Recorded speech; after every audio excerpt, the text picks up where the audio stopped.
Good evening. Tonight, Spotlight on a Star salutes Vaughn Monroe.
Tonight on Spotlight on a Star, we are privileged to have as our special guest one of the most popular band leaders of the 1940s, Mr. Vaughn Monroe. Mr. Monroe, welcome to Spotlight on a Star. Thank you. It's very nice to be here and very nice of you to have me. Some questions we'd like to ask you, among them, how do you account for your success as a dance band during the late 1940s when the big bands were starting to die out? Well, we were basically... you might say, a band with a singing leader, which none of the other bands had. The other boys were all instrumentalists. And, of course, the upswing in vocalists during the latter part of the 40s was right in line with what I'd been doing all along as a singing band leader. So we were as much in demand in the late 40s and the early 50s as we were when we in 46.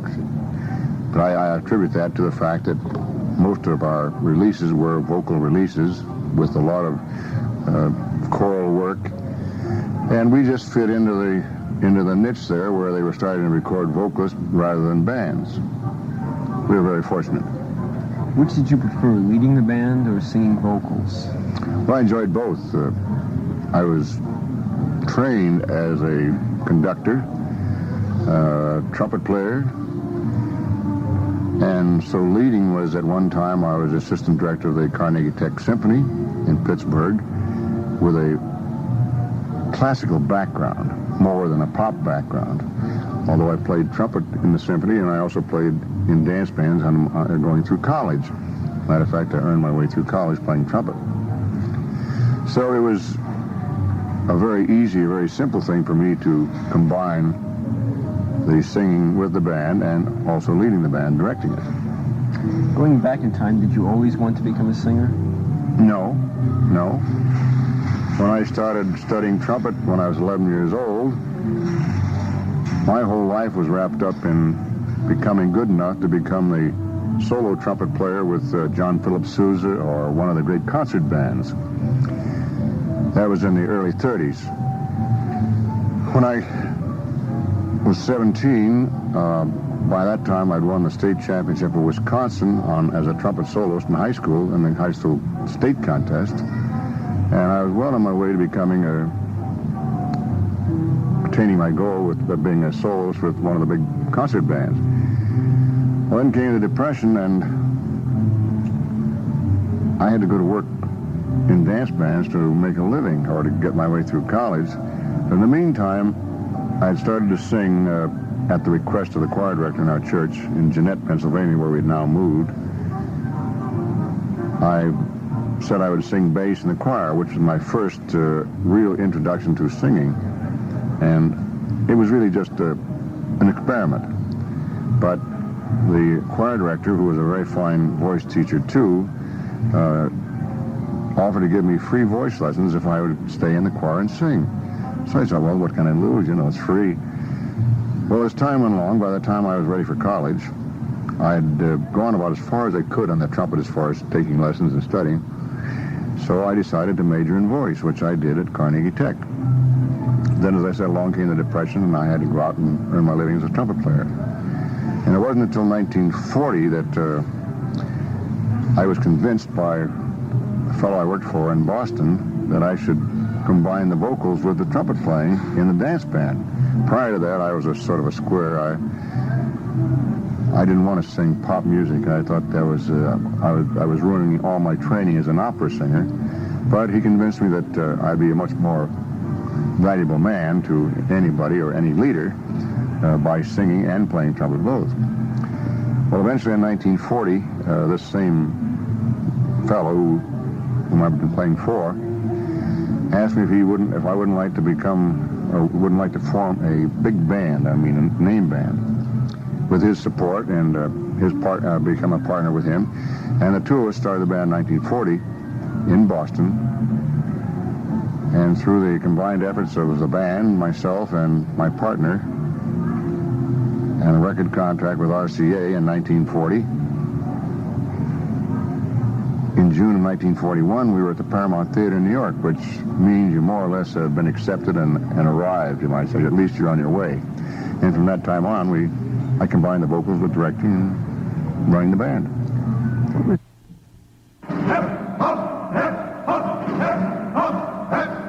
The heads are up, the chest are out, the arms are swinging and cadence count. Sound off, sound off, sound off, sound off, cadence count. 1, 2, 3, 4, 1, 2, 3, 4. Eeny, meeny, miny, mo, let's go back and count some more. Sound off, sound off, sound off, sound off, cadence count. 1, 2, 3, 4, 1, 2, 3, 4.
The heads are up, the swinging in Katie's count. Sound of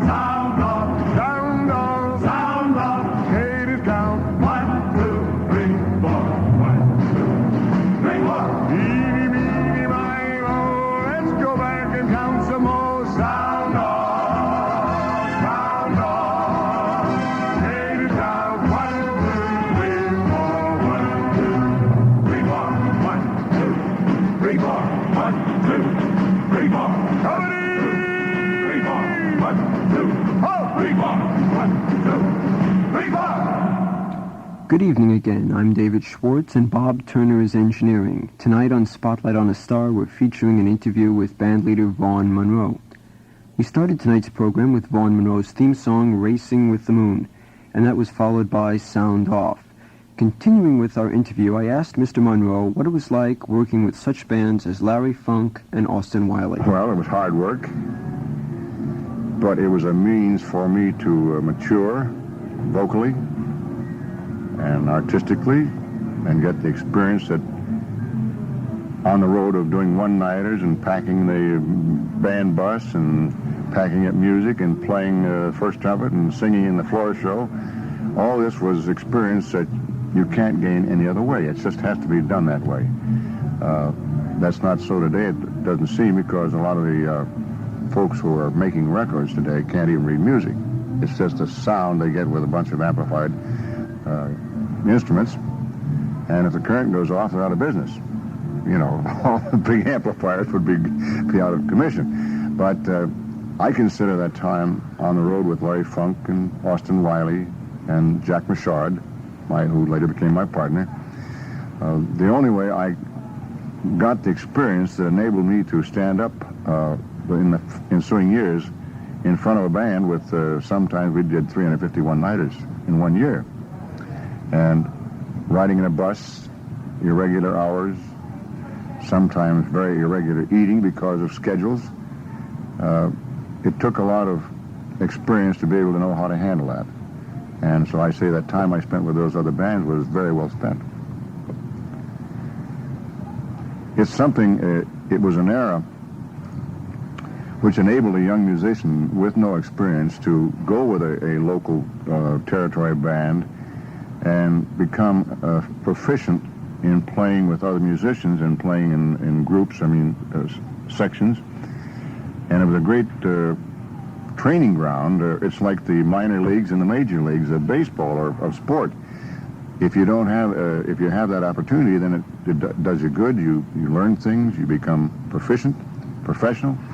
Today, we don't have that situation for our young musicians. There are no young bands or no territory bands that really work that much to enable for them to get that experience. Whether I deplore the fact that the situation exists, but what can you do? The youngsters want rock and roll, and the older groups want the big band business, the big band sound. So that's what I'm doing now, most of the time, fronting bands and playing the music that these folks want to hear.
ignore the chair that's empty in the second row. This is your moment, girl. Although he's not out there applauding as you steal the show. Once you said his love must wait its turn, you wanted fame instead. I guess that's your concern. We live and learn, and love is gone, ballerina gone. So on with your career, you can't afford a backward glance. Dance on and on and on. 1,000 people here have come to see the show. 'Cause round and round you go, so ballerina dance. Dance, dance. Once you said his love must wait its turn, you wanted fame instead. I guess that's your concern. We live and learn, and love is gone, ballerina gone. So on with your career, you can't afford a backward glance. Dance on and on and on. 1,000 people here have come to see the show. 'Cause round and round you go, so ballerina dance.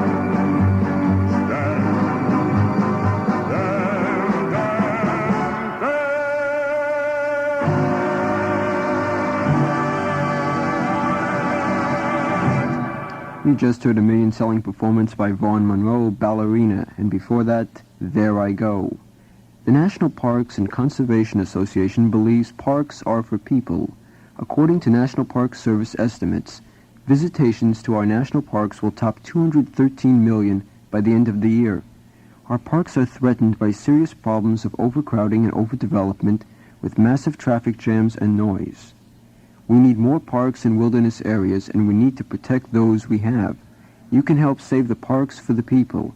For information, write National Parks and Conservation Association, Washington, D.C., 20009. It's 9:20, and you're listening to Spotlight on a Star, Vaughn Monroe. How do you feel about today's music? Well, I feel that we're gradually emerging from the original concept of rock and roll, which was a great deal of loud music with very few chord changes, indistinguishable lyrics. But in the past couple of years, I feel that they're sort of emerging with a larger concept of what they should be doing. In other words, they're adding instruments to their rhythm groups, which means that they're going to have arrangements, which means that eventually they might evolve into fairly good-sized outfits. One thing that I think is not standing many of them in good stead is the fact that they use names, such as, the Rolling Stones and so many different names, the Four Notes. They are not building anything individually as far as reputation. And when the name fades out, nobody will ever know who was in that particular band. So they're not gaining anything which I would say would be lasting. At least when we went on the air or recorded, it was Vaughn Monroe and his orchestra, or Harry James and his orchestra, or Tommy Dorsey. There was a name associated with it as the head of it. And that was the person who was establishing and gaining a reputation by the constant repetition of people hearing that. And today, Harry James is still doing very well. Les Brown, Guy Lombardo, Sammy Kaye, Bob Crosby.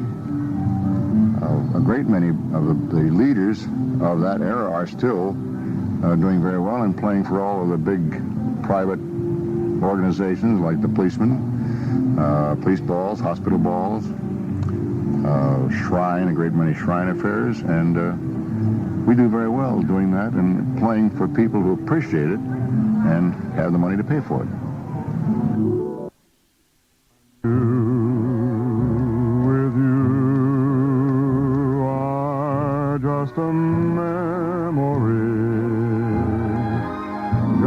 memory. That is all that's left to me. Happiness, I guess, is just a memory. Just a memory. Of a love that used to be. Will we share the night, the moon, the stars above again? Will we live to hope, to sing, to smile, to laugh again? Love again. In my dreams, it seems your face is near to me, and it's dear to me. No, it's just a memory.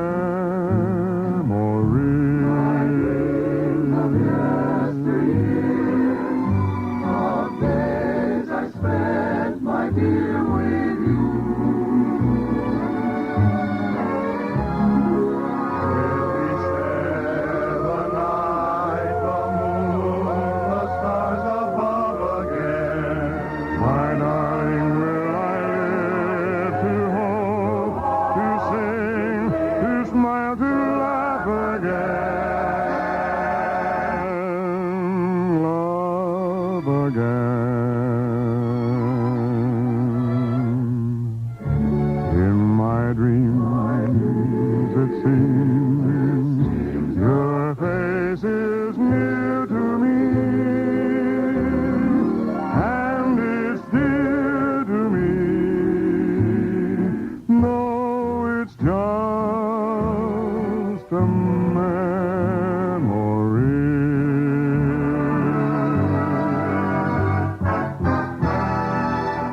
In my dreams, you're just a memory.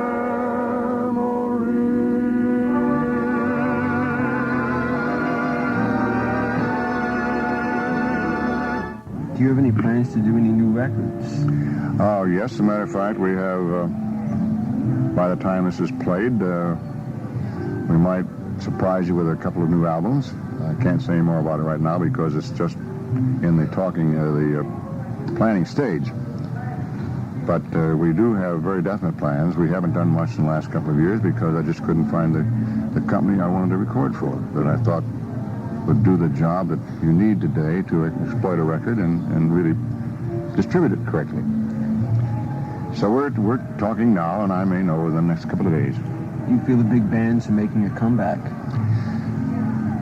Well, there seems to be a great deal of revived interest in a great many sections. For example, there are several new ballrooms that are opening up and doing nothing, playing nothing but name bands, or the name band sound, the big band sound. And from all reports from Variety magazine and the other trade papers, these particular spots are doing a landslide business, which means that if it's available for people in the right surroundings, they're going to come and hear it. And I do feel that our big salvation today, though, is an interesting young, good performers or good instrumentalists or good vocalists into forming new young bands, which will take our place when we decide to turn in our baton. I do hope that's going to happen so that these younger musicians will get a chance to play things they want to play, be able to work with teammates, and come out with a band with the precision of the men we had. I want some red roses for a blue lady.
she'll be so lovely on her wedding day.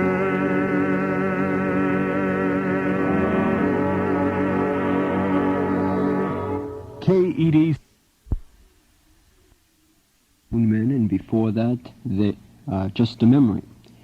In talking with Mr. Monroe, I found out that he had 4 tunes, Ballerina, There I've Said It Again, Ghost Riders, and Racing with the Moon, that he considered his all-time greatest. What he and I would like to know from you is, of the 4, which tune is your favorite? Our phone number is 885-3090, and the tunes are Ballerina, There I've Said It Again, Ghost Riders, and Racing with the Moon. Give me a call at 885-3090 and tell me what is your favorite Vaughn Monroe tune. What were some of the unusual incidents that occurred during the big band era that happened directly to you or your band? Well, that's kind of a hard thing to tie down. Could give you one example of heading for a job down in West Virginia in our bus, and trying to make time over the mountains, and our bus driver just used the brake a little too much, and by the time we got to the bottom of this one mountain, one of the boys in the back said, "Hey, I smell smoke." So the bus driver laughed and went on a little further, and he said, "Look, I smell smoke." So the bus driver stopped, and we all got out to stretch our legs. We thought it was a brake band, and he put the fire extinguisher on, and away we go. We got out of the bus, and all of a sudden it burst into flames and blew up with 200 gallons of gas, which we just put on, and burned completely with all our personal effects, tennis rackets, golf clubs, flutes, typewriters, fur coats from the girls, and everything just went up in smoke. That wasn't a very funny incident, I'll tell you that, because we worked that day. We finally got the job, and we worked on our shirt sleeves, and fortunately the music and the instruments were in the band truck, so we were able to carry on, but we did lose a lot of personal things. Another time, we were playing the World Championship Rodeo in Madison Square Garden in New York, and we were playing. Well, we had 18,000 underprivileged and crippled children in there for this one benefit show we did during the time the rodeo was on. And we were playing Ghost Riders in the Sky, and we came to this part where you go, yippee-yi-yo, yippee-yi-yo. And we heard this answering, which just swelled out of nowhere. And I knew it wasn't the boys in my band who were singing that, because I only had 4 singers with me. And all of a sudden we realized that all of these youngsters were singing Ghost Riders in the Sky with us. And it sounded like a great big heavenly choir. And I mean, we got goosebumps and chills and almost stopped playing. We were so astounded. And when we got through, the boys in the band said that was one of the most thrilling experiences that ever happened to them.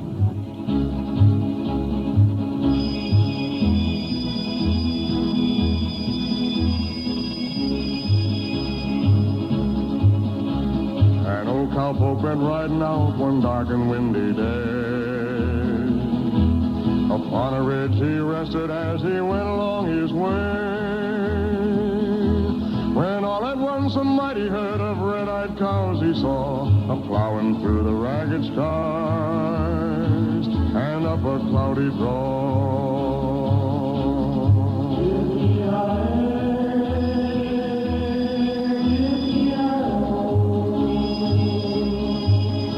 A ghost herd in the sky. Their brands were still on fire and their hooves were made of steel. Their horns were black and shiny and their hot breath he could feel.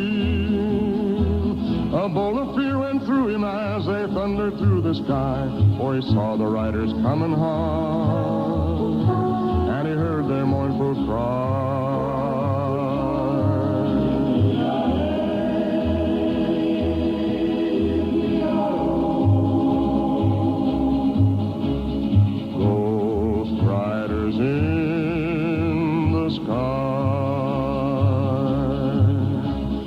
Faces gaunt, their eyes were blurred, and shirts all soaked with sweat.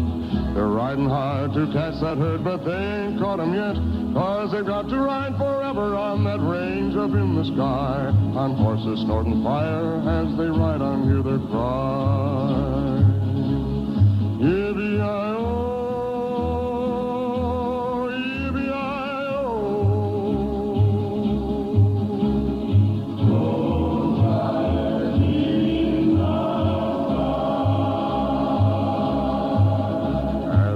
riders loped on by him, he heard one call his name.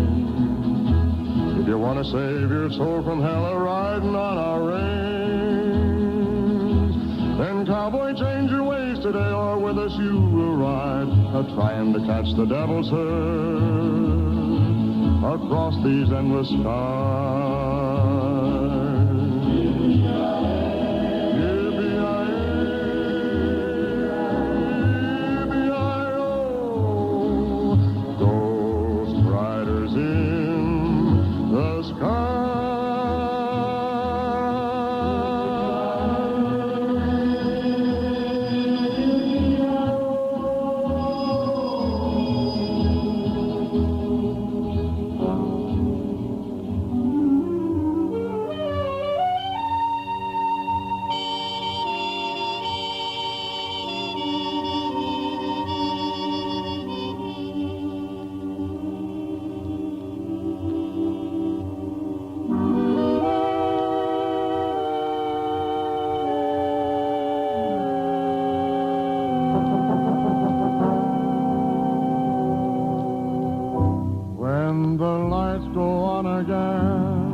Was When the Lights Go On Again, a song from World War II, and before that, Ghost Riders in the Sky, one of our 4 tunes. We're asking you to call us in and tell us which is your favorite Vaughn Monroe tune. Our lines are now opened at 885-3090. Next week, Spotlight on a Star celebrates our first anniversary with our special in-studio guest, Pat Williams.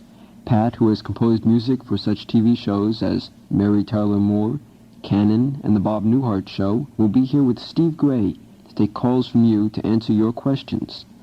That's next week on Spotlight on a Star, and during the rest of August, we'll be featuring Nancy Sinatra, Eddie Fisher, and Artie Shaw. Getting back to tonight's show, we're still taking calls at 885-3090 as to your favorite Vaughn Monroe tune, but now let's get back to our interview as I talked with Vaughn Monroe about his greatest hits. Well, I think I'd have to name 4 that were just about neck and neck Ballerina, there I've said it again, and Racing to the Moon, which sold an awful lot of copies. I have gold records on all of these. And Ghost Riders in the Sky, Ballerina, the four. And they were just about the biggest things, and I think their total sales among the four was something like 20 million. Overall, according to RCA Victor, we have now sold or listed as sold over 82 million records.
Every weekday at 5, Radio Free Northridge and National Public Radio presents All Things Considered, a program of news and information which goes below the news and discovers real people actively involved in a real world.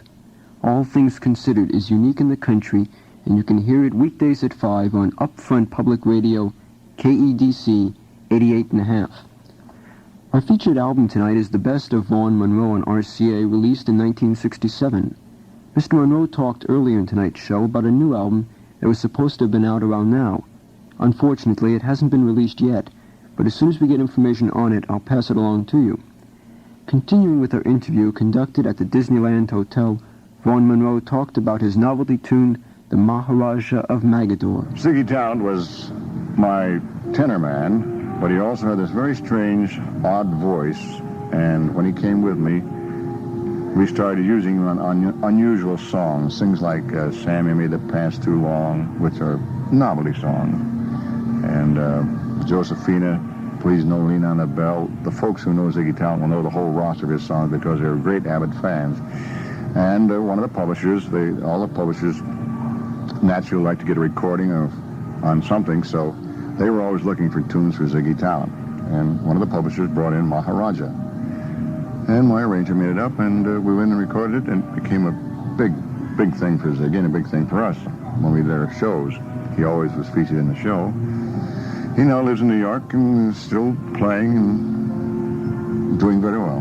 What was the public reaction to that tune? Well, it was one of humor, of laughing at the lyric and laughing at Ziggy's interpretation of it, because it was very unusual, as you understand when you hear the record.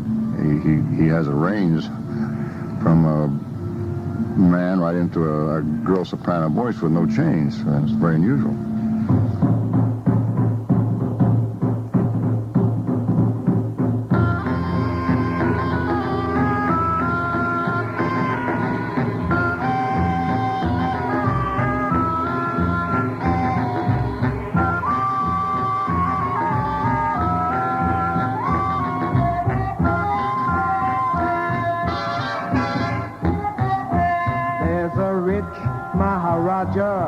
Of Magador, who had 10,000 camels and maybe more.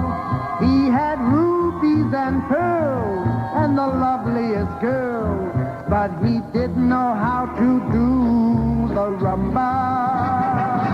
He could afford a big reward, so to his people one day he said,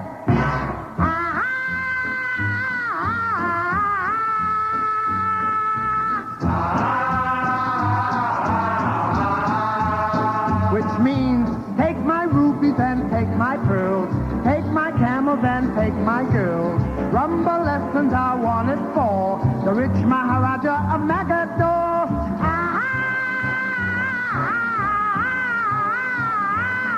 So a slick little chick answered, that's for me, to the ad he had placed in Variety.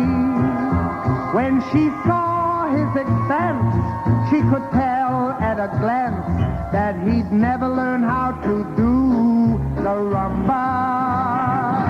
He had his wealth, he had his health, so he looked in her eyes and said,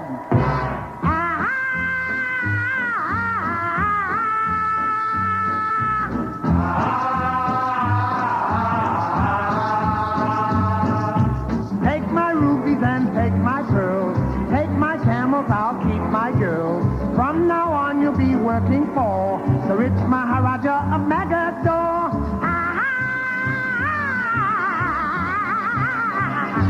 He was anxious to learn, so she taught him right, but she taught him the thrill of a moonlight night.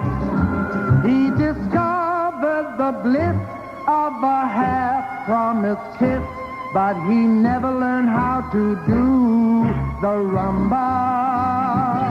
And on the day she went away, you could hear all the people say, she took his rubies and took his pearls, took his camels and all his girls, took his money and what what is more, she made the rich Maharaja the poor Maharaja of Magador.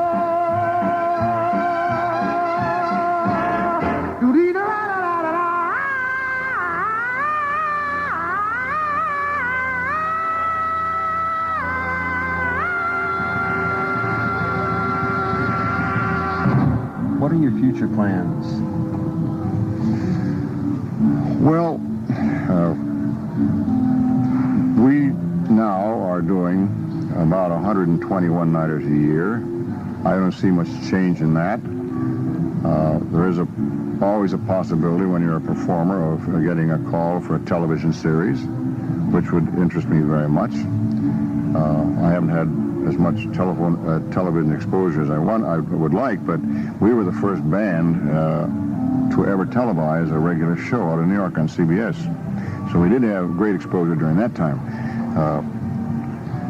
As I said, we're bickering on this recording contract, and if you bring out a new album, many things can happen from that. So, but basically, I'm just interested in working the jobs I want to work, like the Regency Hyatt Hotel in Chicago and the same one in Atlanta, and we play Vegas every once in a while.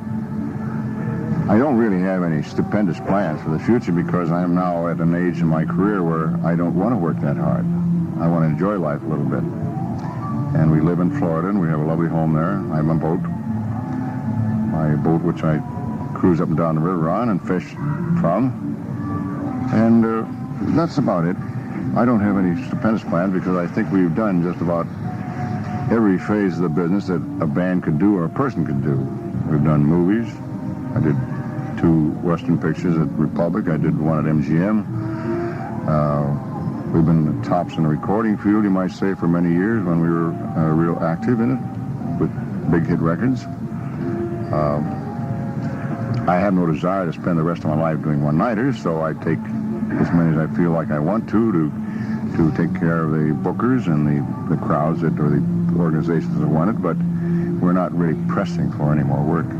Mr. Monroe, thank you for appearing on Spotlight on the Star tonight. My pleasure.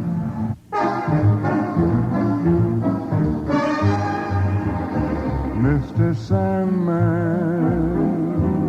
bring me a dream, make her complexion like peaches and cream, give her 2 lips like roses in clover, then tell me that my lonesome nights are over.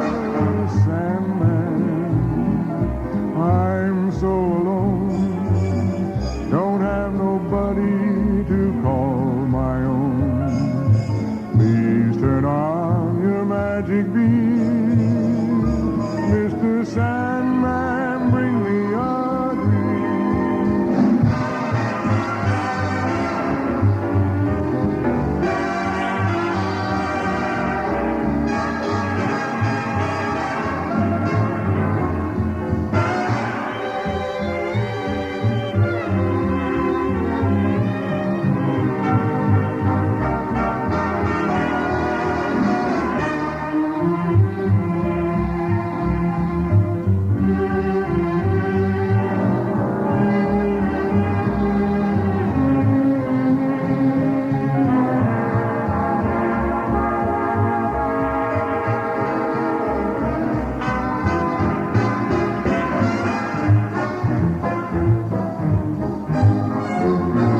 Mr. Sandman, bring me a dream, make her complexion like peaches and cream, give her 2 lips like roses in clover, then tell me that my lonesome nights are over.